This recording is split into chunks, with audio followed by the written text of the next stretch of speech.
dear students, welcome back to ISKC English. Okay students, Introduction to Literature എന്ന് പറയുന്ന പേപ്പറിൽ നമ്മൾ ഡിസ്കസ് ചെയ്തത് മിഡിൽ ഇംഗ്ലീഷ് പീരീഡ് എന്നുള്ളതാണ് നമ്മൾ ലാസ്റ്റ് ഡിസ്കസ് ചെയ്തത്. ഇന്ന് നമ്മൾ ഡിസ്കസ് ചെയ്യുന്നത് who were the major writers of the neoclassical period. Discuss their contributions. Neo classical പീരീഡിലെ പ്രധാനപ്പെട്ട റൈറ്റേഴ്സ് ആരൊക്കെയായിരുന്നു, എന്തെല്ലാമായിരുന്നു അവരുടെ കോൺട്രിബ്യൂഷൻസ്. അപ്പോൾ ഇന്നത്തെ നമ്മുടെ ക്ലാസ് എന്ന് വെച്ച് കഴിഞ്ഞാൽ നിയോ ക്ലാസിക്കൽ റൈറ്റേഴ്സ്, അതുപോലെ തന്നെ അവരുടെ കോൺട്രിബ്യൂഷൻസ്. അപ്പോൾ ഇത് ഒരു എസ്സേ അല്ലെങ്കിൽ ഒരു പാരഗ്രാഫ് ക്വസ്റ്റ്യൻ, രണ്ട് രീതിയിലും വരാവുന്ന ഒരു ചോദ്യമാണ്. നമ്മുടെ ടെക്സ്റ്റിന് പിറകിൽ ഒരു എസ്സേ ക്വസ്റ്റ്യൻ ആയിട്ടാണ് ചോദിച്ചിട്ടുള്ളത്. Who were the major writers of neoclassical period, discuss their contributions. അപ്പോൾ പ്രധാനപ്പെട്ട നിയോ ക്ലാസിക്കൽ റൈറ്റേഴ്സിനെയും അതുപോലെ അവരുടെ കോൺട്രിബ്യൂഷൻ എന്തൊക്കെയാണെന്നും നമുക്ക് നോക്കാം. നിയോ classical period spans between 1660 and 1798. 1660 മുതൽ 1798 വരെയുള്ള കാലഘട്ടമാണ് ഇംഗ്ലീഷ് ലിറ്ററേച്ചറിലെ നിയോ ക്ലാസിക്കൽ പീരീഡ് എന്ന് അറിയപ്പെടുന്നത്. It has been further classified in two parts. ഈ ഒരു പീരീഡിനെ 1660 മുതൽ 1798 വരെയുള്ള നിയോ ക്ലാസിക്കൽ പീരീഡിനെ വീണ്ടും തരംതിരിക്കുന്നുണ്ട്. ദ റീസ്റ്റോറേഷൻ പീരീഡ് അല്ലെങ്കിൽ ദ ഏജ് ഓഫ് ഡ്രൈഡൻ, അതുപോലെ തന്നെ and classical age or the Augustan age, ഇങ്ങനെ രണ്ടായിട്ട്. അപ്പോൾ ഈ രണ്ടായിട്ട് തിരിക്കുമ്പോൾ ഇതിൽ ഓരോന്നിനും ഈ രണ്ട് പേര് വീതമുണ്ട്. അതായത് ഒന്നുകിൽ റീസ്റ്റോറേഷൻ പീരീഡ് അല്ലെങ്കിൽ ഏജ് ഓഫ് ഡ്രൈഡൻ, അവിടെ തന്നെ രണ്ടു പേര് വന്നു. രണ്ടാമത്തേത് ക്ലാസിക്കൽ ഏജ് അല്ലെങ്കിൽ അഗസ്റ്റ്യൻ പീരീഡ്, ഇങ്ങനെ രണ്ടായിട്ട് തിരിക്കുന്നുണ്ട്.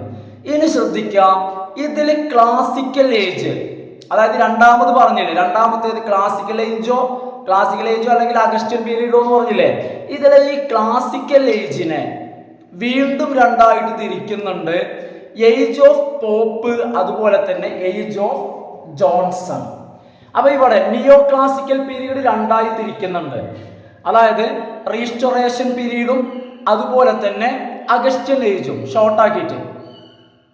ഇനി ഇതിലെ ഈ ക്ലാസിക്കൽ ഏജിനെ വീണ്ടും രണ്ടായി തിരിക്കുകയാണ്, ഏജ് ഓഫ് പോപ്പും അതുപോലെ തന്നെ ഏജ് ഓഫ് ജോൺസണും.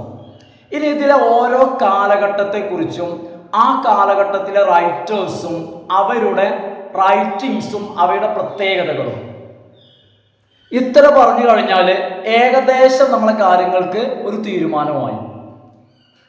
അപ്പൊ ഇതിൽ ഒന്നാമത്തെ പീരീഡ് എന്ന് പറയുന്നത് ദ റീസ്റ്റോറേഷൻ പീരീഡ് ആണ്. നിയോ ക്ലാസിക്കൽ ഏജിനെ രണ്ടായി തിരിച്ചതിൽ ആദ്യത്തേത് റീസ്റ്റോറേഷൻ പീരീഡ് അല്ലെങ്കിൽ age of Dryden. The restoration period is alternately non as age of Dryden. ഈ റീസ്റ്റോറേഷൻ പീരീഡിനെ മറ്റൊരു അറിയപ്പെടുന്ന പേരാണ് ഏജ് ഓഫ് ഡ്രൈഡൻ. എന്തുകൊണ്ടാണ് restoration period age of Dryden എന്നറിയപ്പെടുന്നത്? ബിക്കോസ് അതിൻ്റെ കാരണം, Dryden was the greatest literary personality of the period. ആ ഒരു കാലഘട്ടത്തിലെ, റീസ്റ്റോറേഷൻ കാലഘട്ടത്തിലെ അറിയപ്പെട്ട ഒരു ഗ്രേറ്റസ്റ്റ് ലിറ്റററി പേഴ്സണാലിറ്റി ആയിരുന്നു ആര്? ഒരു സാഹിത്യ വ്യക്തിത്വമായിരുന്നു ഡ്രൈഡൻ. അതുകൊണ്ട് റീസ്റ്റോറേഷൻ പീരീഡ് ഡ്രൈഡന്റെ കാലഘട്ടം എന്നും അറിയപ്പെടുന്നുണ്ട്. The writers of the age made to significant contribution to the world of English literature. ഈ ഒരു കാലഘട്ടത്തിലെ റൈറ്റേഴ്സ് ലോക ഇംഗ്ലീഷ് സാഹിത്യത്തിന് രണ്ട് സംഭാവനകളാണ് നൽകുന്നത്. ഒന്നാമത്തേത് റിയലിസം, അതുപോലെ തന്നെ രണ്ടാമത്തേത് പ്രിസൈസ്നെസ്. അതായത് റിയലിസം എന്ന് വെച്ച് കഴിഞ്ഞാൽ റിയാലിറ്റി, അതുപോലെ തന്നെ പ്രിസൈസ്നെസ് എന്ന് പറഞ്ഞാൽ കൃത്യത. ഈ രണ്ട് വാക്കുകളാണ്, അല്ലെങ്കിൽ ലിറ്ററേച്ചറിലെ ഈ രണ്ട് സ്റ്റൈലുകളാണ് റീസ്റ്റോറേഷൻ റൈറ്റേഴ്സിന്റെ significant contribution to the world of English literature. ഏതൊക്കെയാ? Realism and preciseness. Restoration poetry represents the age and satirical. Restoration poetry ശരിക്കും ആ ഒരു കാലഘട്ടത്തെ, ആ ഒരു ഏജിനെ പ്രതിനിധീകരിച്ചിരുന്നു. പിന്നെ റീസ്റ്റോറേഷൻ പോയട്രിയുടെ ഒരു പ്രത്യേകത എന്ന് പറയുന്നത് റീസ്റ്റോറേഷൻ പോയട്രി സറ്ററിക്കൽ ആയിരുന്നു. ആ ഒരു കാലഘട്ടത്തിലെ കവിതകളുടെ ഒരു നേച്ചർ, സവിശേഷത, സ്വഭാവം എന്ന് പറയുന്നത് ആക്ഷേപഹാസ്യം എന്നുള്ളതാണ്, സറ്റയർ. അപ്പൊ ആ കാലഘട്ടത്തിലെ കവിതകൾ ആക്ഷേപഹാസ്യ കവിതകളായിരുന്നു. The poets of the period, especially Dryden, restoration കാലഘട്ടത്തിലെ കവികൾ, പ്രത്യേകിച്ച് ഡ്രൈഡനെ പോലുള്ള ആളുകൾ, ഡ്രൈഡനൊക്കെ adopted heroic couplet as a means to express their emotions. അവരുടെ കവിതകളിൽ അവരുടെ വികാരങ്ങളെ, വൈകാരികമായിട്ടുള്ള ചിന്തകളെ കവിതകളിലൂടെ പ്രതിഫലിപ്പിക്കുന്നതിന് വേണ്ടി ഹീറോയിക് കപ്ലെറ്റ് എന്ന രീതിയാണ്. കപ്ലെറ്റ് എന്ന് പറഞ്ഞു കഴിഞ്ഞാൽ ഈരടികൾ എന്ന ഒരു വരി രണ്ട് പ്രാവശ്യം ഇങ്ങനെ ആവർത്തിച്ച് വരുന്നത് കവിതയിൽ കാണാൻ പറ്റും. ഇതിലാണ് നമ്മൾ കപ്ലെറ്റ് എന്ന് പറയാം. അപ്പൊ ഇത്തരത്തിലുള്ള കപ്ലെറ്റുകളിലൂടെ ആ കാലഘട്ടത്തിലെ ഡ്രൈഡനെ പോലുള്ള കവികൾ, കാലഘട്ടത്തിലെ പ്രധാന കവിയാണ് ഡ്രൈഡൻ, അദ്ദേഹം അടക്കമുള്ള റീസ്റ്റോറേഷൻ പീരീഡിലെ കവികൾ അവരുടെ ഇമോഷൻസിനെ എക്സ്പ്രസ് ചെയ്യുന്നതിനുള്ള മാധ്യമമായിട്ട് കവിതയിൽ ഹീറോയിക് കപ്ലെറ്റ് ഉപയോഗിച്ചിരുന്നു. ഹിസ് റൈറ്റിംഗ്സ്, അദ്ദേഹത്തിന്റെ എഴുത്തുകൾ, ഡ്രൈഡന്റെ എന്താണ് അദ്ദേഹത്തിന്റെ എഴുത്തുകളുടെ പ്രത്യേകത പറയുന്നത്? ഇലൊക്വന്റ് ആൻഡ് പവർഫുൾ, വളരെ വാചാലവും അതുപോലെ തന്നെ പവർഫുൾ ആയിട്ടുള്ള ഡ്രൈഡന്റെ എഴുത്തുകൾ paved the way for the classical school of poetry. കവിതയില് ക്ലാസിക്കൽ സ്കൂൾ ഓഫ് പോയട്രി എന്ന് പറയുന്നത് കവിതയിലെ ഒരു കാറ്റഗറിയാണ്, ഒരു വിഭാഗമാണ്. അല്ലാതെ സാധാരണ നമ്മൾ വിചാരിക്കുന്ന പോലെ ആ നാട്ടിലെ ഒരു സ്കൂളല്ല. ലിറ്ററേച്ചറിലെ ഒരു സ്കൂൾ എന്ന് പറയുമ്പോൾ അതൊരു group of people who maintain same thought, ഒരേ ചിന്ത വെച്ച് പുലർത്തുന്ന പീപ്പിൾ അല്ലെങ്കിൽ റൈറ്റേഴ്സിന്റെ ഒരു group of writers having the same thoughts.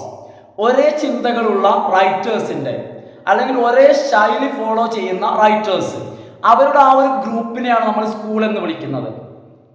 അപ്പൊ his writings eloquent and powerful paved the way four classical school of poetry. അപ്പോൾ പോയട്രിയിൽ ക്ലാസിക്കൽ സ്കൂള് എന്ന് പറയുന്ന ഒരു കാറ്റഗറി, അതൊരു കാറ്റഗറിയാണ്, ഒരു വിഭാഗമാണ് പോയട്രിയിലെ.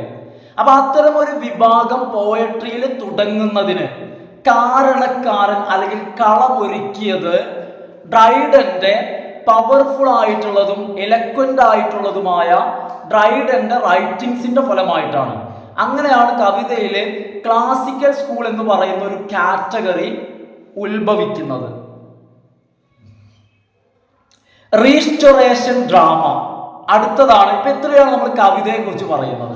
ഇനി റീസ്റ്റോറേഷൻ പീരീഡിലെ drama expressed a realistic, intellectual and critical attitude towards human life and the problems. ആ കാലഘട്ടത്തിലെ റീസ്റ്റോറേഷൻ ഡ്രാമകൾ റിയലിസ്റ്റിക് ആയിരുന്നു, ഇന്റലക്ച്വൽ ആയിരുന്നു. അതായത് ഇമാജിനേഷനേക്കാൾ കൂടുതൽ റിയാലിറ്റിക്ക് പ്രാധാന്യം നൽകുന്ന നാടകങ്ങളായിരുന്നു. അതുപോലെ തന്നെ നാടകങ്ങൾ ഇന്റലക്ച്വൽ ആയിരുന്നു. എന്ന് വെച്ച് കഴിഞ്ഞാൽ ചിന്തിക്കാവുന്ന, ആളുകളെ ചിന്തിപ്പിക്കുന്ന നാടകങ്ങൾ. അതിലുപരിയായിട്ട് critical attitude towards human life and problems, മനുഷ്യ ജീവിതവും മനുഷ്യ ജീവിതത്തിന്റെ പ്രശ്നങ്ങളും വളരെയധികം വിമർശനപരമായിട്ട് അവയെക്കുറിച്ച് പ്രതിഫലിപ്പിക്കുന്ന നാടകങ്ങളായിരുന്നു. ക്രിട്ടിക്കൽ ആറ്റിറ്റ്യൂഡ്, ആ നാടകങ്ങൾ കൃത്യമായിട്ട് ഡീൽ ചെയ്തിരുന്നു. ക്രിട്ടിക്കലി ഡീൽ എന്തിനെ? ഹ്യൂമൻ ലൈഫ് ആൻഡ് പ്രോബ്ലംസ്, മനുഷ്യ ജീവിതവും മനുഷ്യ ജീവിതത്തിൻ്റെ പ്രശ്നങ്ങളും ഹിസ്റ്റോറിക്കൽ ഏജിലെ ഡ്രാമകളിൽ ക്രിട്ടിക്കലി വിശകലനം ചെയ്തിരുന്നു. The most famous form of drama that flourished during the Restoration period was the comedy of manners. Restoration പീരീഡിൽ ഏറ്റവും തഴച്ചു വളർന്ന, ഫ്ലറിഷ്ഡ്, മോർ ഡെവലപ്ഡ്, ഏറ്റവും വളർന്ന നാടകം എന്ന് പറയുന്നത് കോമഡി ഓഫ് മാനേഴ്സ് ആയിരുന്നു. Comedy of manners is A type of drama. അപ്പോൾ ഇത് എന്താണെന്നുള്ളത്, എന്താണ് കോമഡി ഓഫ് മാനർ എന്നുള്ളത് ഞാൻ ഇതിൻ്റെ ലാസ്റ്റ് ഒരു 2 മാർക്കിലുള്ള ക്വസ്റ്റ്യൻ ആയിട്ട് പറയുന്നുണ്ട്. അപ്പോൾ ഞാൻ പറഞ്ഞുതരാം കേട്ടോ. അപ്പോൾ റീസ്റ്റോറേഷൻ പീരീഡിൽ ഏറ്റവും ക്ലിക്കായത്, ഏറ്റവും ഫ്ലറിഷ്ഡ് ആയത് കോമഡി ഓഫ് മാനേഴ്സ് ആയിരുന്നു. The restoration literature exhaled.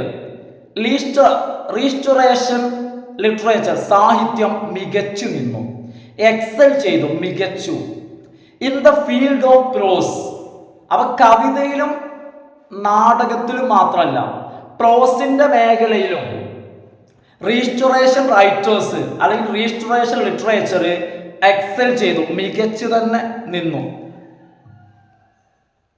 The emerged a unique style of writing in prose. ആ കാലഘട്ടത്തിൽ പ്രോസിൽ ആ ഒരു കാലഘട്ടത്തിൻ്റെതായിട്ടുള്ള ഒരു സ്റ്റൈല് ഉണ്ടായിരുന്നു. Emerged a unique style in prose. ആ കാലഘട്ടത്തിൽ പ്രോസിൽ ആ കാലഘട്ടത്തിൻ്റെതായിട്ടുള്ള ഒരു യുണീക്ക് സ്റ്റൈല് എമർജ് ചെയ്തു, അതായത് ആ കാലഘട്ടത്തിൽ വന്നിരുന്നു. Dryden, John Bunyan, William Temple, Thomas Pratt and viscount Halifax were the prominent prose writers. ഇവരൊക്കെയായിരുന്നു റീസ്റ്റോറേഷൻ പീരീഡിലെ പേര് കേട്ട prose writers. The pilgrim's progress കേട്ടിട്ടുണ്ടോ? പിലിഗ്രിംസ് പ്രോഗ്രസ്, തീർത്ഥാടകരുടെ പുരോഗതി, ഒരു വർക്കിന്റെ പേരാട്ടോ. The pilgrim's progress by John Bunyan. ഇതാര് എഴുതിയിട്ടുള്ളതാ? ജോൺ ബെനിയൻ എഴുതിയിട്ടുള്ളതാണ് പിൽഗ്രിംസ് പ്രോഗ്രസ് എന്നുള്ളത്.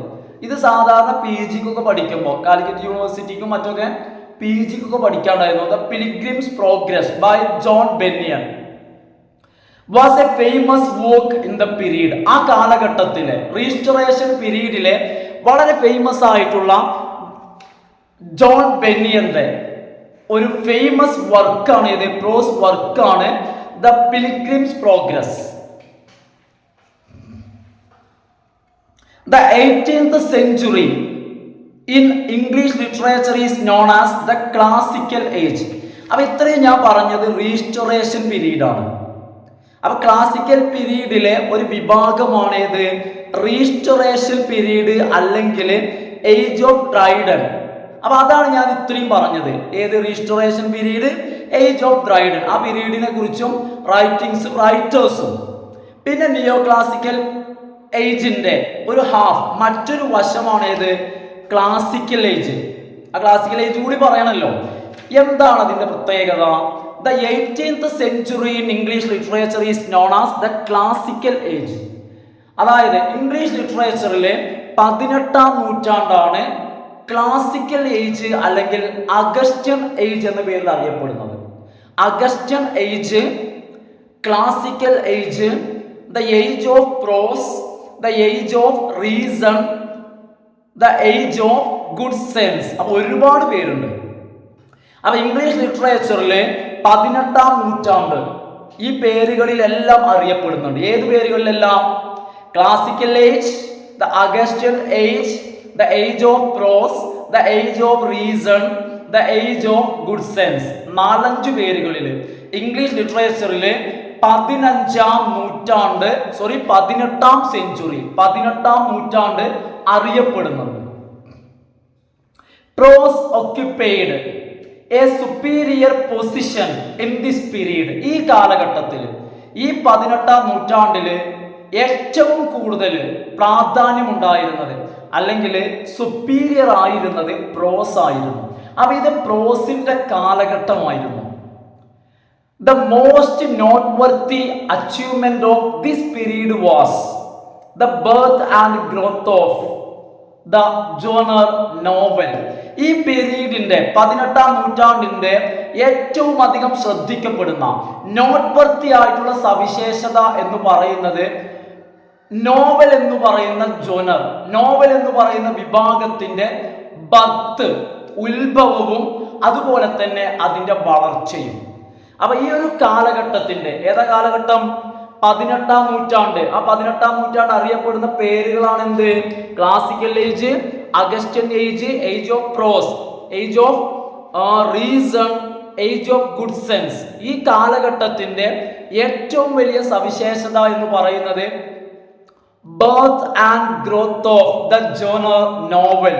നോവൽ എന്ന് പറയുന്ന ജോണർ, നോവൽ എന്ന് പറയുന്ന വിഭാഗം, ആ ഒരു വിഭാഗത്തിന്റെ വളർച്ച, അതുപോലെ തന്നെ ജനനവും വളർച്ചയും. ബർത്ത് ആൻഡ് ഗ്രോത്ത് നോവലിന്റെ. അപ്പൊ നോവല് ജനിക്കുന്നത് ഏത് കാലഘട്ടത്തിലാണ്? 18ാം നൂറ്റാണ്ട്, അതായത് ക്ലാസിക്കൽ ഏജിലാണ് നോവൽ ബോൺ ചെയ്യുന്നത്, ജനിക്കുന്നത്. The writers of the period. ഈ കാലഘട്ടത്തിലെ റൈറ്റേഴ്സ് ആരൊക്കെയാണെന്ന് അറിയണ്ടേ? The writers of the period, ഈ കാലഘട്ടത്തിലെ റൈറ്റേഴ്സ് ആരൊക്കെയാ? Daniel Defoe, Richardson, Smollett and Fielding. ഇവരെല്ലാവരും ചേർന്നാണ് നർച്ചേർഡ് നോവൽ, നോവൽ എന്ന് പറയുന്ന വിഭാഗത്തെ വളർത്തിക്കൊണ്ടുവന്നത്. അവൻ നോവലിന്റെ വളർച്ചയ്ക്ക് പിറകിൽ പ്രവർത്തിച്ച ക്ലാസിക്കൽ പീരീഡിലെ റൈറ്റേഴ്സ് ആണ് ആരെല്ലാം? Daniel Defoe, Richardson, Smollett and Fielding. ഇവരെല്ലാവരും കൂടിയാണ് നർച്ചർ ചെയ്തത്. നർച്ചേർഡ് നോവൽ, നർച്ചർ ചെയ്യാന്ന് വെച്ച് കഴിഞ്ഞാൽ വളർത്തുക. ഇവരെല്ലാം കൂടി ചേർന്നാണ് നോവൽ എന്ന് പറയുന്ന ജോണർ, നോവൽ എന്ന് പറയുന്ന വിഭാഗത്തെ വളർത്തി ഉണ്ടാക്കി കൊണ്ടുവന്നത്. അപ്പോൾ ഈ ഒരു 18ാം നൂറ്റാണ്ടിനെയാണ് നമ്മൾ എന്ത് വിളിക്കുന്നത്? ക്ലാസിക്കൽ ഏജ് എന്ന് വിളിക്കുന്നത്. 18ാം നൂറ്റാണ്ട്. ഇനി ശ്രദ്ധിക്കുക, the first half of the 18th century. ഇനി 18ാം നൂറ്റാണ്ട് എന്ന് പറയുമ്പോൾ അതിൽ രണ്ട് പകുതിയുണ്ട്, ആദ്യ പകുതിയും രണ്ടാം പകുതിയും. ഈ 18ാം നൂറ്റാണ്ടിലെ ആദ്യ പകുതിയാണ് ഇംഗ്ലീഷ് ലിറ്ററേച്ചറിലെ known as age of Pope എന്നറിയപ്പെടുന്നത്. അത് ഇംഗ്ലീഷ് ലിറ്ററേച്ചറിൽ 18ാം നൂറ്റാണ്ടിന്റെ ഫസ്റ്റ് ഹാഫ്, 18ാം നൂറ്റാണ്ടിന്റെ ഫസ്റ്റ് ഹാഫ് ആണ് ഏജ് ഓഫ് പോപ്പ് എന്നറിയപ്പെടുന്നത്. എന്തുകൊണ്ടാണ് ആ കാലഘട്ടം ഏജ് ഓഫ് പോപ്പ് എന്നറിയപ്പെടുന്നത്? കാരണം he was the predominant writer of that age. ആ ഏജിലെ, ആ കാലഘട്ടത്തിലെ ഏറ്റവും ശ്രദ്ധേയനായിട്ടുള്ള റൈറ്റർ പോപ്പായിരുന്നു. കേട്ടോ, ആരായിരുന്നു? Pope means Alexander Pope. ആ കാലഘട്ടത്തിലെ ഏറ്റവും ഫേമസ്, ഏറ്റവും പ്രശസ്തനായ റൈറ്റർ ആയിരുന്നു ആര്? Alexander Pope. That was why the age is known as the age of Pope. അതുകൊണ്ടാണ് ഏജ് ഓഫ് പോപ്പ് എന്നറിയപ്പെടുന്നത്. The poetry of his period had some attractive features. ആ കാലഘട്ടത്തിലെ 18ാം നൂറ്റാണ്ടിന്റെ ആദ്യ പകുതിയിലെ കവിതകൾക്ക് ചില ആകർഷകമായിട്ടുള്ള ചില അട്രാക്റ്റീവ് ഫീച്ചേഴ്സ് ഉണ്ടായിരുന്നു. എന്തൊക്കെയായിരുന്നു അട്രാക്റ്റീവ് ഫീച്ചേഴ്സ്? ലൈക്ക്, ഒന്നാമത്തേത് ദ വേഴ്സിഫിക്കേഷൻ. ഇതാണ് ഒന്നാമത്തെ സവിശേഷത. ആ കാലഘട്ടത്തിലെ പോയട്രിയുടെ ഒന്നാമത്തെ സവിശേഷത എന്ന് പറയുന്നത് വേഴ്സിഫിക്കേഷൻ ആയിരുന്നു. അതായത് വേഴ്സിഫിക്കേഷൻ എന്ന് വെച്ച് കഴിഞ്ഞാൽ ലൈൻസ് എന്ന് പറയുമ്പോൾ, അതായത് ഒരു കവിതയിൽ അതിന്റെ മീറ്ററും മറ്റു കാര്യങ്ങളൊക്കെ ഫോളോ ചെയ്യുന്ന റിതം, റൈം സ്കീം, ഇതെല്ലാം ഫോളോ ചെയ്യുന്ന ഇത്തരത്തിലുള്ള ഒരു വേഴ്സിഫിക്കേഷൻ ഉണ്ടായിരുന്നു എന്നുള്ളതാണ് ഒരു സവിശേഷത. രണ്ടാമത്തേത് പ്രിസിഷൻ ആൻഡ് സറ്ററിക്കൽ ക്വാളിറ്റി. രണ്ടാമത്തേത് പ്രിസിഷൻ, കൃത്യത ഉണ്ടായിരുന്നു. അതുപോലെ തന്നെ സറ്ററിക്കൽ ക്വാളിറ്റി, മിക്കതും ആക്ഷേപഹാസ്യ കവിതകളായിരുന്നു.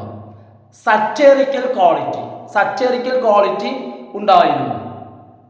ഇനി the noteworthy poets of the period were, ഈ കാലഘട്ടത്തിലെ ശ്രദ്ധേയരായിട്ടുള്ള കവികൾ ആരൊക്കെയായിരുന്നു?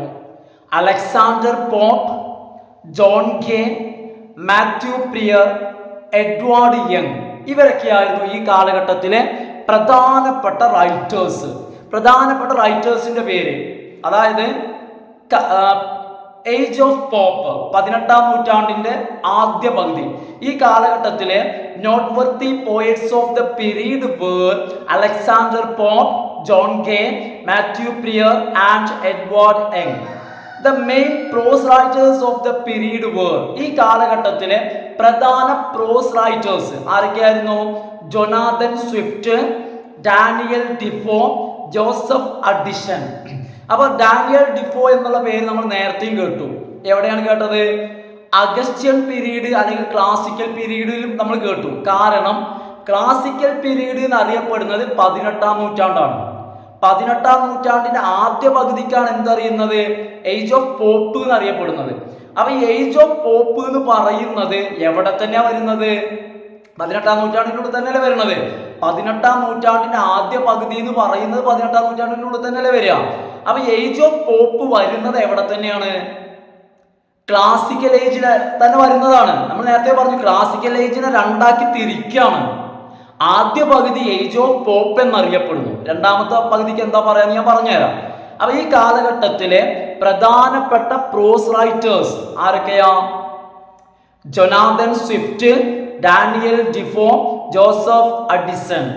ഇനി the prose writings of the period, ഈ കാലഘട്ടത്തിലെ പ്രോസ് റൈറ്റിംഗ്സ് അല്ലെങ്കിൽ ഈ കാലഘട്ടത്തിലെ പ്രോസുകള് എക്സിബിറ്റഡ് കാണിച്ചിരുന്നു. The features of classical prose, അതായത് ക്ലാസിക്കൽ എന്ന് പറയുമ്പോൾ ഏതാണെന്നറിയാലോ? 18-ാം നൂറ്റാണ്ട്. അതായത് 18-ാം നൂറ്റാണ്ടിലെ പ്രോസിനുള്ള സവിശേഷതകൾ, 18-ാം നൂറ്റാണ്ടിലെ പ്രോസിന്റെ സവിശേഷതകള് പോപ്പിന്റെ ഏജിലുള്ള പ്രോസ് കാണിച്ചിരുന്നു. അപ്പൊ നമ്മൾ മനസ്സിലാക്കണം, പോപ്പിന്റെ ഏജ് എന്ന് പറയുന്നത് അല്ലെ, ഏജ് ഓഫ് പോപ്പ് എന്ന് പറയുന്നത് 18-ാം നൂറ്റാണ്ടിന്റെ ആദ്യപാദിയാണ്. അപ്പൊ അതുകൊണ്ട് തന്നെ 18-ാം നൂറ്റാണ്ടിലെ റൈറ്റേഴ്സ് അല്ലെങ്കിൽ 18-ാം നൂറ്റാണ്ടിലെ പ്രോസിന്റെ ക്വാളിറ്റി ഫീച്ചേഴ്സ് എന്താണോ അതന്നെയാണ് 18-ാം നൂറ്റാണ്ടിന്റെ ആദ്യ പകുതിയിൽ വരുന്ന ഏജ് ഓഫ് പോപ്പ് ആ കാലഘട്ടത്തിലെ പ്രോസ് കാണിക്കുന്നത്. അപ്പൊ ഇത്രയാണ് 18-ാം നൂറ്റാണ്ടിന്റെ ആദ്യ പകുതി. ഇനി 18-ാം നൂറ്റാണ്ടിന്റെ രണ്ടാം പകുതി എന്ത് പേരിലാണ് അറിയപ്പെടുന്നത്? The second half of the 18th century is known as, അല്ലെ എന്താണ് അറിയപ്പെടുന്നത്? അതായത് ഈ ഒരു കാലഘട്ടം അല്ലെ, ഈ കാലഘട്ടം എന്ന് പറഞ്ഞാൽ ഏതാണ് ഈ കാലഘട്ടം? 18-ാം നൂറ്റാണ്ടിനാണ് എന്ത് പറയാ? അഗസ്റ്റ്യൻ ഏജ് എന്ന് പറയുന്നത് അല്ലെ, അഗസ്റ്റ്യൻ ഏജ് അല്ലെങ്കിൽ ക്ലാസിക്കൽ ഏജ്. അപ്പൊ നമുക്ക് 18-ാം നൂറ്റാണ്ടിന്റെ പകുതി എന്ന് പറയാൻ പറ്റും, ക്ലാസിക്കൽ ഏജിന്റെ പകുതി എന്ന് പറയാൻ പറ്റും, അഗസ്റ്റ്യൻ ഏജിന്റെ പകുതി എന്നൊക്കെ പറഞ്ഞൂടെ? അപ്പൊ ഇവിടെ പറയാണ് the second half of the Augustine age. ഈ അഗസ്റ്റ്യൻ ഏജ് തന്നെയാണ് എന്ത്? 18-ാം നൂറ്റാണ്ട്. ആ 18-ാം നൂറ്റാണ്ടിന്റെ രണ്ടാം പകുതി എന്ന് പറയുന്നത് തന്നെയാണ് അഗസ്റ്റ്യൻ ഏജിന്റെ രണ്ടാം പകുതി. ആ രണ്ടാം പകുതിയാണ് is known as age of Johnson. എന്ത് പേരിലാണ് അറിയപ്പെടുന്നത്? ഏജ് ഓഫ് ജോൺസൺ എന്ന്. The literature of the age was, ഈ കാലഘട്ടത്തിലെ സാഹിത്യം എന്ന് പറയുന്നത് dominated by the works of doctor Samuel Johnson. ഈ കാലഘട്ടത്തിലെ ലിറ്ററേച്ചർ, ഈ കാലഘട്ടത്തിലെ ലിറ്റററി വർക്ക് എന്ന് പറയുമ്പോൾ അതിൽ ഏറ്റവും കൂടുതൽ അല്ലെങ്കിൽ ആധിക്യം ഉണ്ടായിരുന്നത് ഡോക്ടർ സാമുവൽ ജോൺസന്റെ വർക്കുകളായിരുന്നു. അതുകൊണ്ടാണ് ഈ ഒരു പീരീഡ് ഏജ് ഓഫ് ജോൺസൺ എന്ന പേരിൽ അറിയപ്പെടുന്നത്. അപ്പൊ എന്തുകൊണ്ടാ? The literature of the age was dominated. Dominated എന്ന് വെച്ച് കഴിഞ്ഞാൽ ഏറ്റവും ഇമ്പോർട്ടന്റ് ആയിട്ട് വരുന്നത്, ഈ കാലഘട്ടത്തിലെ ലിറ്ററേച്ചറിൽ ഡോമിനേറ്റ് ചെയ്തിരുന്നത് വർക്ക്സ് ഓഫ് സാമുവൽ ജോൺസൺ. അപ്പൊ എന്താ പറയുന്നത്? ഈ ഒരു കാലഘട്ടം, ഏത് കാലഘട്ടം? സെക്കൻഡ് ഹാഫ്, 18-ാം നൂറ്റാണ്ടിന്റെ സെക്കൻഡ് ഹാഫ്. ആ സെക്കൻഡ് ഹാഫിന്റെ ഫേമസ്, അതിന്റെ പ്രശസ്തി എന്ന് പറയുന്നത് ഡോക്ടർ ജോൺസന്റെ വർക്കുകളാണ്. The literature of the age was dominated by the works of doctor Samuel Johnson. അതുകൊണ്ടാണ് ഈ ഒരു ഏജ് ഓഫ് ജോൺസൺ എന്നറിയപ്പെടുന്നത്. The end of the period showed, എന്നാൽ ഈ കാലഘട്ടത്തിന്റെ അവസാനം 18ാം നൂറ്റാണ്ടിന്റെ അവസാനം showed an aversion towards classicism and an attraction towards romanticism. അപ്പൊ ഈ കാലഘട്ടത്തിന്റെ അവസാനം ക്ലാസിസത്തിൽ നിന്നും ഒരു അകൽച്ചയും അതുപോലെ തന്നെ റൊമാൻറ്റിസിസത്തോട് അല്ലെങ്കിൽ റൊമാൻറ്റിക് സ്പിരിറ്റിനോട് ആ ഒരു റൊമാൻറ്റിസിസത്തോട് ഒരു താല്പര്യവും കാണിച്ചിരുന്നു.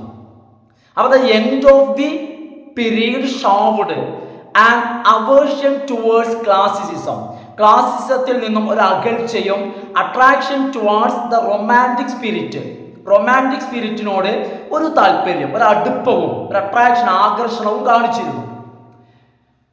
Thomas Gray, William Blake, James Thomson, William Collins etcetera were poets of the period. ഇവരെല്ലാമായിരുന്നു ഈ കാലഘട്ടത്തിലെ, അതായത് ഏജ് ഓഫ് ജോൺസൺ എന്നറിയപ്പെടുന്ന ഈ കാലഘട്ടത്തിലെ പോയറ്റ്സ്, കവികൾ. The main prose writers of the period were. ഇനി ഈ കാലഘട്ടത്തിലെ ജോൺസന്റെ ഏജ് എന്നറിയപ്പെടുന്ന ഈ കാലഘട്ടത്തിലെ പ്രധാനപ്പെട്ട പ്രോസ് റൈറ്റേഴ്സ് ആരൊക്കെയായിരുന്നു? Samuel Johnson, Edmund Burke and Edward Gibbon. ഇവരൊക്കെയായിരുന്നു. ഒന്നുകൂടി പേരുകൾ പറയാം: Samuel Johnson, Edward Burke, Edward Gibbon. ഇവരൊക്കെയായിരുന്നു. These writers were the pillars of the period. ഇവരായിരുന്നു ഈ കാലഘട്ടത്തിന്റെ പില്ലേഴ്സ്, ഇവരായിരുന്നു ഈ കാലഘട്ടത്തിന്റെ നെടും തൂണുകൾ, ഈ കാലഘട്ടത്തെ നിലനിർത്തി പോന്നത്. ദ ഏജ് ഓഫ് ജോൺസൺ, ഈ ഏജ് ഓഫ് ജോൺസൺ ഉണ്ടല്ലോ, ജോൺസന്റെ പീരീഡ്, ഈ കാലഘട്ടം was succeeded by romantic period. ഈ കാലഘട്ടത്തിന് ശേഷം ഇതിനെ ഫോളോ ചെയ്തിട്ട് വന്നത് റൊമാൻറ്റിക് പീരീഡാണ്. എങ്ങനെയാണ് റൊമാൻറ്റിക് പീരീഡ് സ്റ്റാർട്ട് ചെയ്തത്?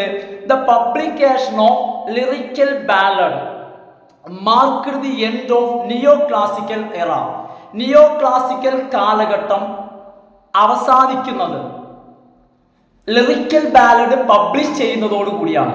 ലിറിക്കൽ ബാലഡ് എന്ന് പറയുന്ന കവിതാ സമാഹാരം, ആ സമാഹാരത്തിന്റെ പബ്ലിക്കേഷനോട് കൂടിയാണ് നിയോ ക്ലാസിക്കൽ ഏജ് അവസാനിക്കുന്നത്.